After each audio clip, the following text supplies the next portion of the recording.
At 3:14 a.m., while Montecito slept behind manicured hedges and locked gates, a prince ran, not from paparazzi, not from palace protocol, but from his own house, clutching nothing except a passport and a secret so radioactive it turned a marriage into a crime scene overnight. This story doesn't begin with love. It begins with panic, grainy security footage, a private terminal, a black SUV screeching into a no parking zone like it's fleeing a fire. The passenger door flies open. He doesn't look royal. He doesn't look prepared. One sneaker is untied. There's no suitcase, no laptop bag, just a dark blue booklet shaking in his hand, a passport, and the kind of fear that makes men forget titles. Witnesses said he didn't walk, he bolted straight toward a small jet already fueling. No greetings, no pleasantries, just banging on metal and shouting for takeoff like the past was chasing him down the runway. For years, the public was told he escaped the palace. That night, the truth flipped. He wasn't escaping the crown, he was escaping Montecito. Inside the mansion he left behind, the lights were blazing in every room. Security paced, phones buzzed, and the master bedroom was empty. That's when the text allegedly went out. Not a message of concern, not fear for his safety, but terror for secrets. He broke into the safe. He has the blue drive. He knows. The message wasn't about love. It was about exposure. For years, whispers circled about private clubs, elite access, carefully curated friendships, rumors dismissed as tabloids, lawsuits filed, family bridges burned in defense of a narrative, victim versus cruel media. But sometime after 3:00 a.m., rumor turned into proof. Not gossip overheard. Evidence seen. The story goes like this: the passport had gone missing. Not misplaced, controlled. Kept where documents were kept. In a safe. A family vault. Biometric.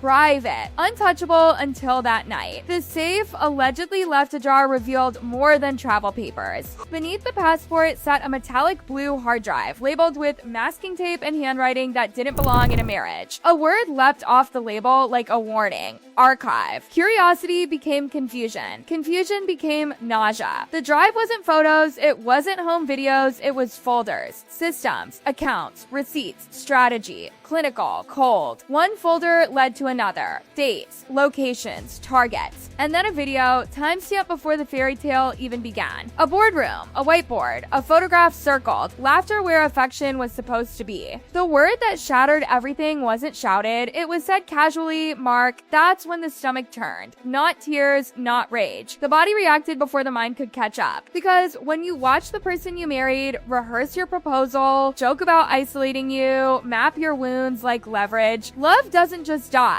It's exposed as something that never lived. He didn't confront her. He didn't scream. He didn't wake anyone. Because instinct told him confrontation would mean confinement. He took the drive. He took the passport. He locked a door. Then another. He moved through the house in socks, tying his shoes while running, bypassing security with codes he hadn't used in years. The garage opened. The engine roared. And the house that sold itself as sanctuary became something else entirely. A set. A studio. A trap. Back inside, there was no call to police to report a missing husband. There was a call to an architect, a fixer, someone who didn't ask why, only how fast. Damage control activated. Track the phone, stop him before he lands. Because if that drive reached the wrong hands, it wasn't a breakup, it was annihilation. On the highway, a phone went dark, shattered, thrown from a moving car like a final severing. For the first time in years, he wasn't being tracked. He wasn't being guided. He wasn't being managed. The jet climbed. The coastline vanished. And at altitude, with the hum of engines and the glow of a screen, the truth kept unfolding. Another folder, another betrayal, private conversations, hidden microphones, intimate family moments preserved not as memories but as assets, files modified after the fact, sent to servers, tied to production. Suddenly, those raw moments the world had consumed didn't look spontaneous. They looked harvested. The realization hit harder than the first. This wasn't just a marriage built on manipulation. It was content. At 30,000 feet, the narrative shattered completely. The pain wasn't only romantic, it was existential. When your grief becomes a pitch deck, when your family becomes footage, when your most private moments are recorded for leverage, there's no reconciliation, only escape. Down below, dawn crept across Montecito, and with it came Plan B. If the truth couldn't be stopped, it would be drowned. A call logged, words chosen carefully. A portrait painted not of a man fleeing danger, danger, but of a man being the danger. Instability, paranoia, medication, a preemptive strike designed to make any revelation sound like madness before it was even spoken. Up in the air, the laptop closed, the window filled with sunrise, and the choice became clear: land quietly and disappear, or land loudly and fight a machine that runs on stories. One number was dialed. Not family, not lawyers. Someone who had warned him long ago. Someone who knew extraction, not excuses. By the time the jet began its descent, this was no longer a marital collapse. It was a race. Truth versus narrative. Evidence versus headlines. A passport versus an empire of spin.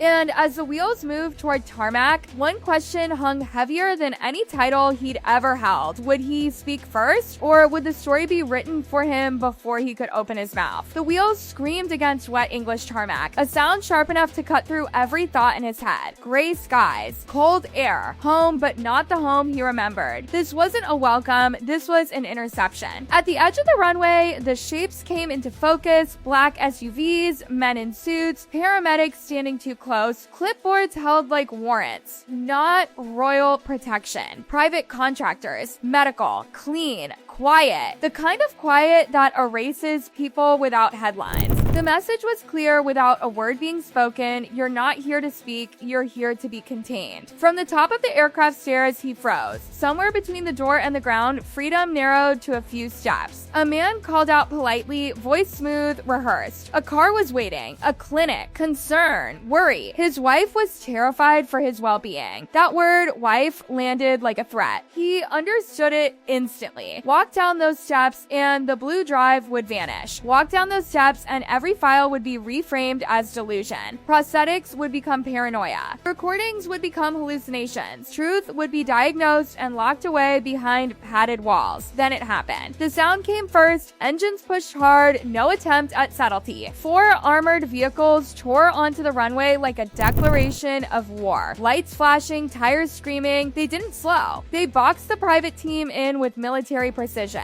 Doors flew open. Men stepped out, not with clipboards, but with authority written in their posture. British authority. One voice cut through the wind, sharp and final. Step away from the prince. The man with the clipboard tried to protest, waving paperwork like a shield. A medical order, a concern, a claim. But the response was brutal in its simplicity: no jurisdiction. This was British soil. And the man at the top of the stairs wasn't a patient. He was the son of the king. He didn't hesitate, he ran. Down the steps, past stunned paramedics, straight into the back of an armored vehicle that sealed shut with a sound heavier than relief. Safe for now. The question came immediately from the front seat, low and urgent. Did you bring it? The drive emerged from his pocket, metallic blue catching the dim light. Everything was there. The wiretaps, the archives, the recordings, the scripts, the theft of a life dressed up as love. The car surged forward, leaving behind a runway full of confusion and a narrative that had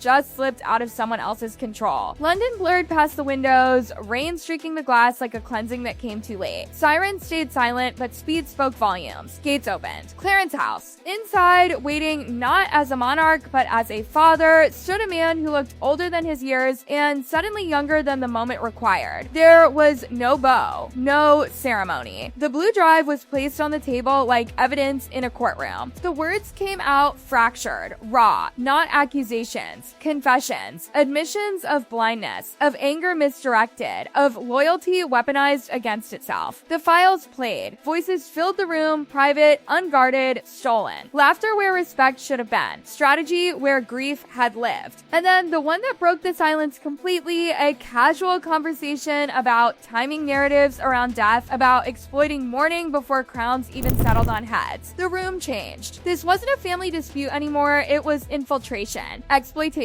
a long game played against an institution, not a husband. And as the realization landed, the phone rang. Not a friendly call, a warning. Across the ocean, the counterstrike had launched. Headlines ignited screens worldwide, emergency filings, accusations, words carefully chosen to wound credibility before truth could surface. Mental instability, danger, addiction, custody. The most effective weapon of all, children, placed squarely in the crosshairs. It was ruthless. and it was calculated. But this time, the response wasn't silence. Orders moved quietly, not press releases, processes. Lines lit up that didn't exist to the public. Legal frameworks older than celebrity, older than social media, older than spin. What had started as a midnight escape had become something else entirely, a matter of state. Back in California, the atmosphere shifted. Gates that once symbolized exclusivity now looked like barriers. Federal plates rolled up, calls went unanswered, allies went dark. The machine that thrived on control suddenly found itself outside the narrative it had always commanded. In London, he stepped out again, but not as a runaway.